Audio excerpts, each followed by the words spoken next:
नमस्कार दोस्तों, मैं हूं श्रीधर राव। आप देख रहे हैं नेताजी डॉट लाइव। जैसा कि आप जानते हैं कि नेताजी डॉट लाइव के माध्यम से हमारी कोशिश होती है कि हम आपके पसंदीदा नेताओं के दिए गए वक्तव्य भाषण आप तक पहुंचाएं, वो भी असंपादित, और समय समय पर हम उन्हीं नेताओं के किए गए कार्यों की भी समीक्षा करते हैं। आइए इस कड़ी में देखते हैं क्या कह रहे हैं कांग्रेस के पूर्व प्रदेश अध्यक्ष और वर्तमान मंत्री मोहन मरकाम। उनका कहना है कि भारतीय जनता पार्टी की परिवर्तन यात्रा एक प्लॉफ शो है। आज महत्वपूर्ण विषय को लेकर पत्रकार वार्ता आयोजित की गई है। 2018 में छत्तीसगढ़ की महान जनता ने कांग्रेस के पक्ष में परिवर्तन किया और 15 साल की भारतीय जनता पार्टी की सरकार को उखाड़ फेंकने में सफल हुई और जनता का जनादेश 68 सीटों के साथ कांग्रेस पार्टी को माननीय मुख्यमंत्री भूपेश बघेल साहब के नेतृत्व में कांग्रेस की सरकार बनाने में परिवर्तन किया। भारतीय जनता पार्टी 15 साल सरकार में रहने के बाद अभी फिर से परिवर्तन यात्रा कर रही है और छत्तीसगढ़ की जनता भारतीय जनता पार्टी के परिवर्तन यात्रा को नकार दिया है। कांग्रेस की सरकार बनने के बाद छत्तीसगढ़ में सकारात्मक परिवर्तन आ गया है। भाजपा की परिवर्तन यात्रा जनता ने नकार दिया।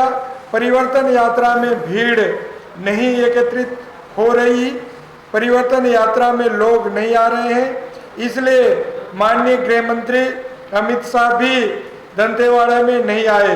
बाद में भी उसके कार्यक्रम बना, उसके बाद भी रद्द कर दिया गया। भाजपा की तथाकथित परिवर्तन यात्रा में जो प्रदेश के बाहर के नेता आ रहे हैं, उसके नुक्कड़ सभाओं के बराबर भी भीड़ नहीं इकट्ठा हो रही है। तमाम कोशिशों, लाखों रुपए खर्च करने के बाद भाजपा की परिवर्तन यात्रा फ्लॉप हो गई। भाजपा की परिवर्तन यात्रा को असफल होना इस बात का प्रमाण है कि छत्तीसगढ़ की जनता प्रदेश में परिवर्तन नहीं चाहती है। भाजपा के परिवर्तन यात्रा में 15 दिन में प्रधानमंत्री से लेकर दर्जनों केंद्रीय मंत्री आए और चले गए। इनके आने से छत्तीसगढ़ की जनता को क्या मिला? भाजपा के राजनीतिक यात्रा में सरकारी खर्चे और सुख सुविधा विलासिता उपभोग कर आए केंद्रीय मंत्रियों ने सिर्फ भाजपा का प्रचार प्रसार किया। जब कोई मंत्री का दौरा होता है तब जनता उस मंत्री से कई नई सौगात की उम्मीद करती है, इनके विभाग से संबंधित समस्याओं का हल चाहती है, जो इन केंद्रीय मंत्रियों के दौरे में कहीं नहीं दिखाई दिया। भाजपा के परिवर्तन यात्रा में प्रधानमंत्री, केंद्रीय राज्य शिक्षा मंत्री, केंद्रीय गृह राज्य मंत्री, केंद्रीय रेलवे राज्य मंत्री, सहकारिता राज्य मंत्री, बिजली एवं उद्योग राज्य मंत्री, जल शक्ति एवं जनजाति राज्य मंत्री, सूचना प्रौद्योगिकी राज्य मंत्री, आयुष राज्य मंत्री, सहकारिता मंत्री आए थे और कई राज्यों के मुख्यमंत्री भी आए थे। इनके आने से छत्तीसगढ़ को क्या मिला? कोई नई घोषणा छत्तीसगढ़ की जनता के हित में इन्होंने नहीं किया। भाजपा के सांसदों ने भी छत्तीसगढ़ के लिए इनसे कोई मांग नहीं की। प्रदेश की जनता ने अपने हालात में परिवर्तन 2018 में कर दिया था, जिसके परिणाम स्वरूप प्रदेश में कांग्रेस की सरकार बनी और प्रदेश के लोगों के जीवन स्तर में परिवर्तन आया। दिसंबर 2018 में रमन सरकार की विदाई के साथ छत्तीसगढ़ में आमूलचूल परिवर्तन आया है। परिवर्तन आ गया है, तभी तो 15 सालों तक छत्तीसगढ़ की अस्मिता को भूलने वाली भाजपा अपने तथाकथित परिवर्तन रथ में छत्तीसगढ़ महतारी की फोटो लगाने को मजबूर हुई है। रमन राज में किसानों को उनकी उपज की पूरी कीमत नहीं मिलती थी, परिवर्तन हो गया। अब कांग्रेस सरकार के राज में किसान 2640 रुपया प्रति क्विंटल धान का रेट प्राप्त कर रहा है। रमन राज में कुल लगभग 50 लाख टन धान खरीदी होती थी। परिवर्तन हो गया, कांग्रेस राज में 107 लाख टन मीट्रिक टन धान की खरीदी हो रही है। इस वर्ष 125 लाख टन मीट्रिक टन की खरीदी होगी। रमन राज्य में सिर्फ 10 क्विंटल प्रति एकड़ धान खरीदी का नियम बना, फिर 15 क्विंटल किया। विरोध के बाद परिवर्तन हो गया। भूपेश सरकार प्रति एकड़ 20 क्विंटल धान खरीदी करेगी। भाजपा के राज में किसान कर्ज के कारण आत्महत्या करते थे, परिवर्तन हो गया। भूपेश राज में 20 लाख किसानों का लगभग 10,000 करोड़ का कर्ज माफ हो गया, किसान खुशहाल हो गया। भाजपा के रमन सरकार के समय राज्य में बेरोजगारी दर 22% थी, उसमें परिवर्तन हो गया। भूपेश राज में 0.5% रह गई है। रमन राज में सरकारी नौकरियों में भर्तियां बंद थी, परिवर्तन हुआ। भूपेश सरकार में पिछले 5 सालों में लगभग 1 लाख सरकारी नौकरियों में युवकों की भर्ती किया गया। महंगी बिजली खरीदने को मजबूर थे। कांग्रेस के राज में 400 यूनिट तक बिजली के दाम आधा हो गए।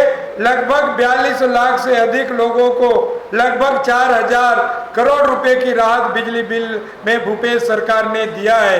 रमन राज में तेंदुपत्ता संग्राहकों को मात्र 2500 रुपये मानक बोरा मिलता था, परिवर्तन हुआ। कांग्रेस सरकार उसको बढ़ाकर लगभग 4,000 रुपये देती है।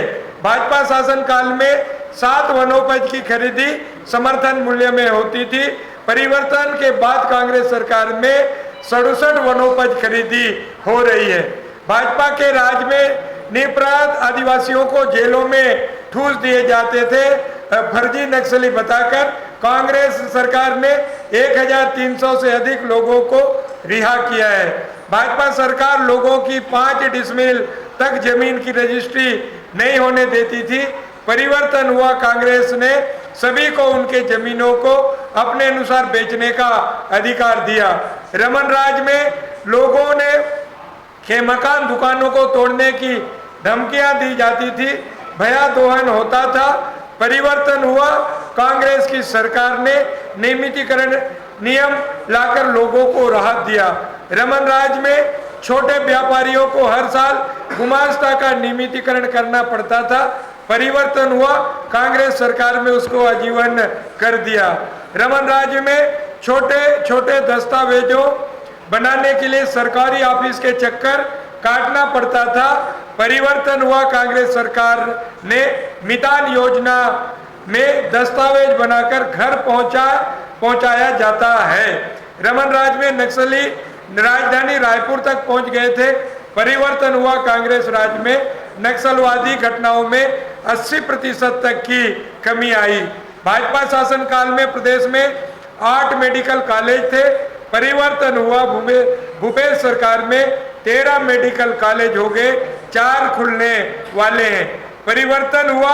कांग्रेस राज में गरीब आदमी की अपने बच्चों को मुफ्त अंग्रेजी माध्यम की शिक्षा दिला रहा। 727 स्वामी आत्मानंद स्कूल खुले। भाजपा राज में तो मॉडल स्कूल बने थे, उनको तक बेच दिया। रमन राज में किसानों की जमीनें सरकार जबरिया लेती थी, परिवर्तन हुआ। कांग्रेस सरकार ने 1,700 किसानों की 4,200 एकड़ जमीनों को वापस किया।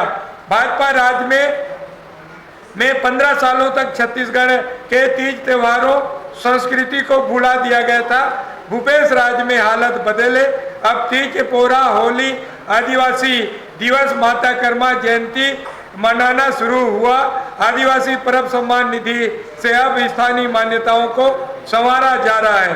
भाजपा राज में माता कौशल्या और भगवान राम को भी 15 सालों तक भुला दिया गया। कांग्रेस के सरकार में भव्य माता कौशल्या मंदिर चंदखुरी में बनाया और भगवान राम वन गमन पथ बनाने का काम तीव्र गति से शुरू हुआ। भाजपा राज्य में गौशालाओं में अनुदान के नाम पर 1,067 करोड़ का घोटाला किया गया। भूपेश राज में 10,000 गोठानों में गौ सेवा का काम शुरू हुआ, जहां लाखों महिला स्वसहायता समूह की बहनें आत्मनिर्भर हो रही है। भाजपा किस बात के लिए परिवर्तन चाहती है? किसानों को मिलने वाली भरपूर कीमत या राज्य की बेरोजगारी दर आधा फीसदी है, उसमें आखिरी किस बात की परिवर्तन चाहती है।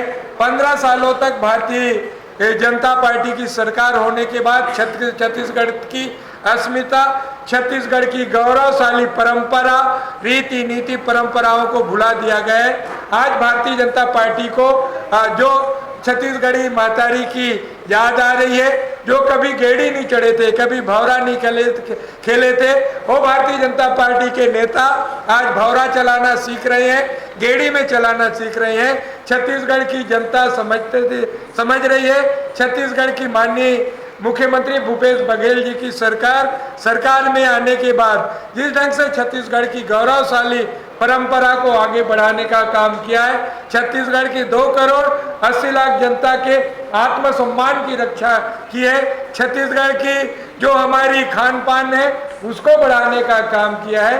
भारतीय जनता पार्टी की सरकार जो 15 सालों तक रही है उसको भुला दिया गया है। हमारी सरकार के मुखिया ने एक नारा दिया था, गढ़बो नवा छत्तीसगढ़। आज हमें लगता है आज पूरा देश ही नहीं, अन्य प्रदेशों की सूबों की सरकार हमारी सरकार की नीतियों योजनाओं की तारीफ कर रही है। आज हमें लगता है नीति आयोग, रिजर्व बैंक, 7 समंदर पार, संयुक्त राष्ट्र संघ भी छत्तीसगढ़ की योजनाओं की तारीफ हो रही है। आज हमें लगता है कि हम 2023 में फिर से छत्तीसगढ़ में कांग्रेस की सरकार बनाएंगे, ऐसा मुझे लगता है। भरोसा बरकरार, फिर से कांग्रेस की सरकार, ऐसा मुझे लगता है। भूपेश है तो भरोसा है, आज छत्तीसगढ़ की जनता भी कर रही है। आज हमें उम्मीद है हम अपने योजनाओं के दम पे, हमारे कामों के दम पे हम छत्तीसगढ़ की महान जनता के पास फिर से जाएंगे 2023 में, और छत्तीसगढ़ की महान जनता का हमें जनादेश मिलेगा, ऐसा मुझे लगता है। आपने देखा क्या कह रहे थे कांग्रेस के पूर्व प्रदेश अध्यक्ष और वर्तमान मंत्री मोहन मरकाम, किस तरह से अपने वक्तव्य के जरिए भारतीय जनता पार्टी छत्तीसगढ़ इकाई को घेर रहे थे। हमारे इस चैनल में बने रहने के लिए हमारे इस चैनल को लाइक करें, शेयर करें, सब्सक्राइब करें। नमस्कार। नेताजी.live के प्रायोजक हैं Satyadeep diagnostic and clinic, Supela, Bhilai.